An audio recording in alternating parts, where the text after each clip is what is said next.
from the News Channel 5 network. This is Urban Outlook. Hello and welcome to Urban Outlook, a forum for African American issues. I'm April Eaton. Thank you for being with us today. The history of civil rights in Nashville took a national stage during the services for U.S. Representative John Lewis. Lewis first came to Nashville as a teenager to attend American Baptist College. Through nonviolent protests and lunch counter sit-ins, Lewis made a difference here in Nashville all the way to our nation's capital. Listen to how longtime activist Reverend James Lawson put it while remembering Representative Lewis during his funeral service at Ebenezer Baptist Church in Atlanta. That as I moved to Nashville, Tennessee, dropping out of graduate school, in Nashville came people like Kelly Miller Smith and Andrew White and Janetta Hayes and Helen Roberts and Dolores Wilkerson and John Lewis, and Diane Nash, C.T. Vivian, Marion Barry, Jim Bevel, Bernard Lafayette, Paulina Knight, Angela Butler. How all of us gathered in 1958 and 59 and 60 and 61 and 62 in the same city at the same time, I count as being providential. We did not plan it. We were all led there. And when Kelly Miller Smith and the Nashville Christian Leadership Council met in the fall of 1958, and we determined that if there's to be a second major campaign that will demonstrate the efficacy of satyagraha, of soul force, of love truth, that we would have to do it in Nashville. We would have to do it in Nashville. So much has happened in Nashville through the years, and one of the recorders of that history is the Nashville Public Library. Joining me to talk about the history of Nashville, the impact of the things that have happened here, is Andrea Blackman, who is the Director of Special Collections for Nashville Public Library, and Tasneem Grace, who is the Associate Director of Program Design, also for the Nashville Public Library. I thank you both ladies for being here.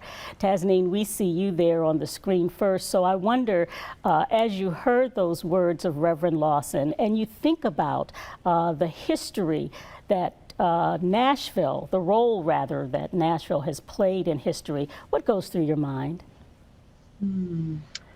Thank you for that question, April. What goes through my mind is how Reverend Lawson and many of the people who came to teach different tenets and principles of nonviolent protest came because they felt that they were led by a higher power. Yeah. That they felt that it wasn't just the geographic location of Nashville, the fact that it was in the South, the fact that it was in Middle Tennessee, but that somehow, and you heard him talk about providence, they all came together at this certain time with a mindset that they were willing to overcome some of their fears about protesting, some of the ways that they had to actually make major sacrifices in their lives in order to protest and stand up for social justice, that there was this sort of a magical time, a time where these folks converged and they had the meeting of the minds and they came with a student's mind. They were willing to learn new ways of doing things, and we're still living out the success of that sacrifice today. I think about that all the time. It's interesting that I talk about the library serving as a keeper of all those stories, a keeper of those records, a keeper of the books and the information through the years from that time. Talk a little bit about what exists there at the Nashville Public Library. So if people want to actually learn about the history that Reverend Lawson and John Lewis and the Diane Nashes of the world lived, how can they do that? They can come, well, once we are past COVID, they can come visit us face to face. Yeah. With love for people to come back into the space and feel the energy of scholarship, the energy of curiosity, for them to understand all the different ways that Nashville is linked to an international story about revolution and the seeking of liberation. Also for people to come in and re-examine their identity as Nashvillians, or in many cases, guests to Nashville. A lot of times Nashville is talked about in very specific ways, the entertainment industry, food, sports. But there's really something about the spirit of Nashville that continues, that is meant to give us a different feeling about what it means to be in a city that has been a prominent teacher of how to speak up for your beliefs. So the library has that. Andrea can talk about also the Civil Rights Room as an extension of the Votes for Women's Room, which is an extension of a human rights space that's existing on the second floor of the library. Absolutely, and I do want to toss to you, Andrea, because the Civil Rights Room obviously is packed full of important information, things people should know. Talk just a little bit about, how that plays a role in making sure we're able to continue to tell these great stories that have happened here in the Nashville area. Yeah. So thanks, April. One of the things that we've been very conscious of is making sure that we record the stories of the John Lewises and the Diane Nash and the Angeline Butlers and the Celine McCullums and the Curtis Murphys. I'm actually seated in the Civil Rights Room right now, and you can see the images behind me.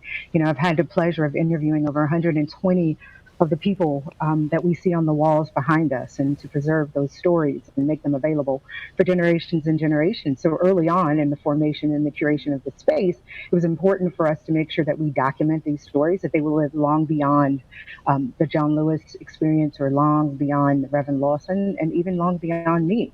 And so we've made an effort to make sure that all of the material that you see, whether it's oral histories, whether it is, the nonviolent training packet or brochure that Bernard Lafayette carried in his pocket in 1960, that every kindergartner, third grader, or educator, scholar, or documentarian, or researcher will have access to that material, and so that the scholarship can continue to go on. The oral histories are an amazing treasure trove of resources. Students and researchers, or just the general public, would actually glean and think about putting Nashville, as Tasneem mentioned, in this larger context, but also sort of challenge some of the assumptions that we thought we knew. I love listening to Reverend Lawson speak about, if we're going to tell the story of James Lawson, let's tell it from the truth. And that's the premise of collecting these stories, so that each of us will have an opportunity to re-examine history with a new lens and a new truth.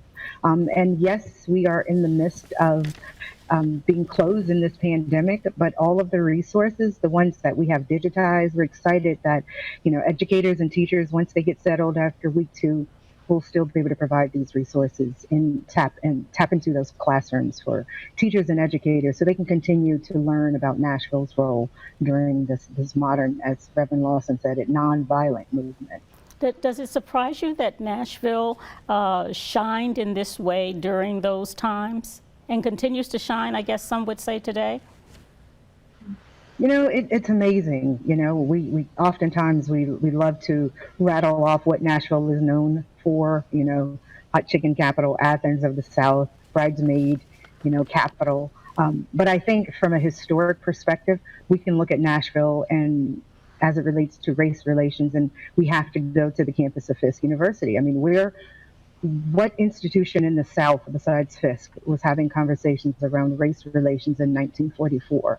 So why not Nashville? So Nashville had already set the groundwork and the seed work by the time Lawson and Bevel and Diane and Angeline arrived here in Nashville. The ground was already soft, and it was already ready to be harvested. So I'm not shocked, because we have, scholarship and young people here. As I don't think Reverend C.T. Vivian says that all of this was ordained and they all landed here. But the groundwork had been planted long before 1960. We can look at 1944. We can look at 100 years prior to that, what Nashville was doing. It's an interesting time for us, for sure, especially as we continue to deal with the impact of the pandemic. So Tasneem touched on it earlier, but how can people get their hands on all this good stuff, learn the history through the library? What are the plans for folks as we move forward through this pandemic, I guess is where I'm going. Yeah, and so Unfortunately, they will not be able to come in and physically enjoy the space and be here on this hallowed ground. But what we are offering, we're offering resources and lessons and syllabi and curriculum for teachers.